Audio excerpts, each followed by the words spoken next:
Just imagine the hurt I feel. May boyfriend ka nga, pero committed naman siya sa iba. Akala ko, nasanay ka na sa situation na yan.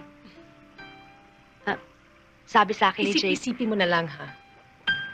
Boyfriend ko nga siya. Pero hindi naman niya ako may date na hindi kasama ang kanyang asawa.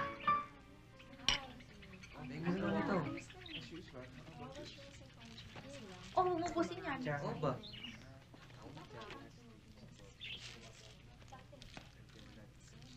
Ara? Day? Malamig na ba ulo mo?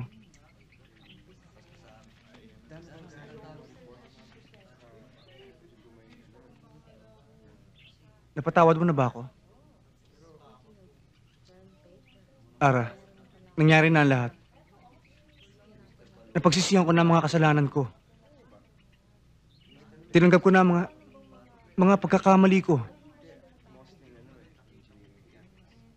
Ara, gusto kong pagbayaran ang mga pagkukulang ko sa'yo. Sabihin mo lang sa akin. Just tell me.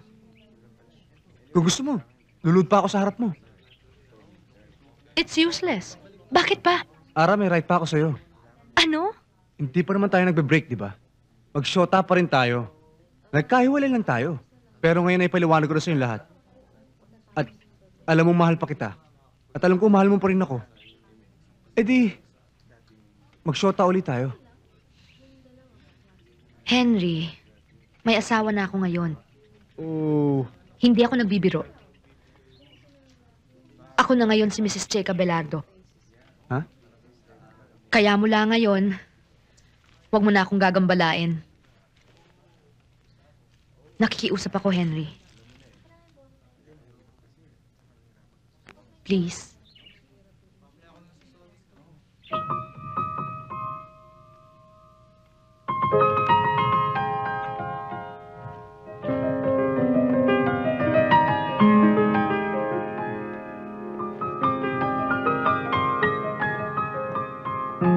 Hi, Ma. Alam mo na ba, Jake? Tungkol saan, Ma? Naibalita sa akin ni Ara kanina na nakipagkita sa kanyang dati niyang boyfriend Na si Henry Ortiz. Oo, kahapon daw. At saka kanina. Ang mabuti pa, Jake, habang maaga pa, ilipat na natin ang eskwela si Ara. Pabayaan mo siya. Jake, guguluhin ni Henry ang buhay ni Ara. Maya't maya, hindi nun tatantanan si Ara. Gusto naman yata ng alaga ninyo eh. Jake, Alam mo, Ma, nung hindi pa sila nagkikita uli, tinanong ko si Ara kung mahal pa niya si Henry Ortiz. Aba, hindi niya ako sinagot. Nangangahulugang mahal pa niya yung lalaking yun. maari din naman na ibig sabihin nun na wala na talagang pagmamahal si Ara, kaya tahimik siya. Ewan. Bahala siya sa sarili niya. Basta ako nagawa ko na yung dapat kong gawin. At siguro masigit pa. Iho, makinig ka muna sa Kung may aking gusto sasabihin. siya sa lalaking yun, bahala siya. Basta tang importante, habang kunwari mag-asawa kami, iingatan niya ating pangalan. Kung sa kanyang ama ay mahalaga ang dangal, ganun din sa atin. Kung nagsasakripisyo ko, kailangan magsakripisyo rin siya. Pasasaan ba pag naghiwalay na kami, kahit 100 beses niyang pakasalan si Henry Ortiz, wala akong pakialam. Pareho lang kami naghihirap ah. Hindi na nga namin magawa ni Arian ang gusto namin gawin eh. Kailangan hindi rin nila gawin ni Henry ang gusto nilang gawin. Ang dami mo namang sinabi, Iho. Alam mo ba na ipinagtapat na ni Ara sa Henry Ortiz na yan na may asawa na siya?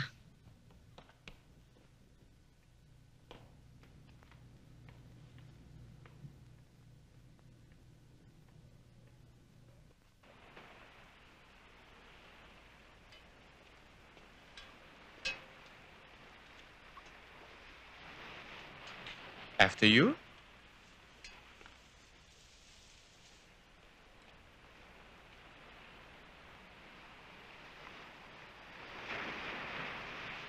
Oh, I'll see you later. Okay, take care.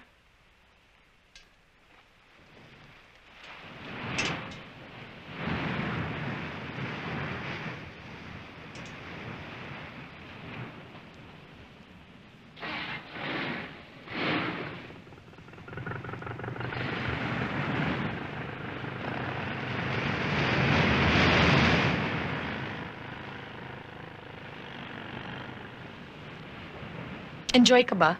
Oo, ang ganda-ganda nitong lugar na ito no? Buti ka pa. Ako, hindi eh. Bakit? Tignan mo naman, Ara. Just imagine the hurt I feel. May boyfriend ka nga, pero committed naman siya sa iba. Akala ko, nasanay ka na sa situation na yan. Sabi sa akin ni Jake, Isip-isipin mo na lang, ha? Boyfriend ko nga siya. Pero hindi naman niya ako may date na hindi kasama ang kanyang asawa.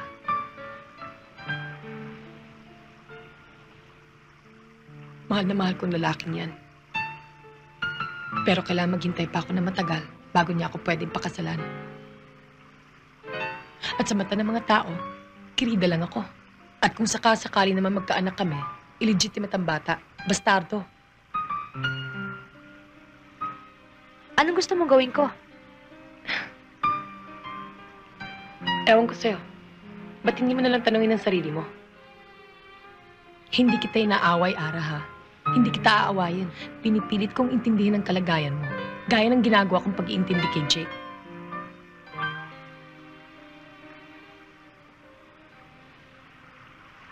Huwag mo nalang sabihin kay Jake na ibinuhos ko sa'yo yung lahat ng sama ng loob ko, ha?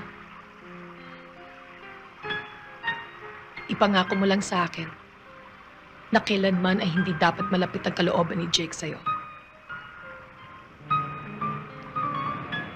Ikaw din, Ara. Hindi dapat malapit ang kalooban mo kay Jake.